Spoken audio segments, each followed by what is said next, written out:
جن لوگوں کو اس دنیا میں رہ کر گیان، نرواں یا عرفان حاصل ہوا، ان لوگوں کے حالات یا ان پر گزرنے والے واقعات کا بغور مطالعہ کیا جائے تو معلوم ہوگا کہ ہر ایک پر الگ الگ کیفیات مرتب ہوئیں۔ لوگ الگ الگ تجربات سے گزرے اور نتیجہ تقریباً یکساں تھا کہ اس کی ذات کی پہچان انسان کے بس سے باہر ہے۔ جن لوگوں کو اس کی معرفت ہوئی انہوں نے یہی اعلان فرمایا کہ حق معرفت ادا کرنا انسان کے بس کی بات نہیں۔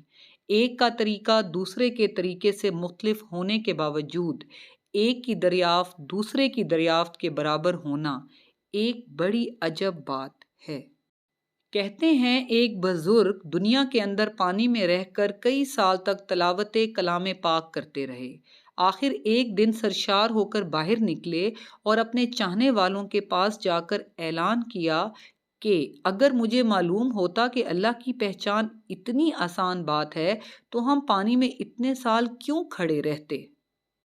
ایک بے باک طالب نے بڑھ کر کہا، یا شیخ، آپ کی ہر بات صحیح، آپ کی ہر بات برحق۔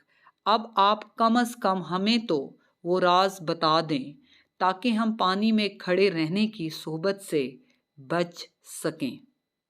وہ شیخ مسکرائے اور کہا، میں اتنے سال کی عبادت کا حاصل تمہیں ایک سیکنڈ میں کیسے دے دوں؟ اب نتیجہ صاف ہے کہ جو کچھ حاصل ہوا وہ ریاضت کے نتیجے سے ہوا، اور اگر ریاضت کے نتیجے سے ہوا تو کیوں کہا گیا کہ اگر مجھے معلوم ہوتا کہ اللہ یہ ہے تو اتنے سال ضائع کرنے کی کیا ضرورت تھی؟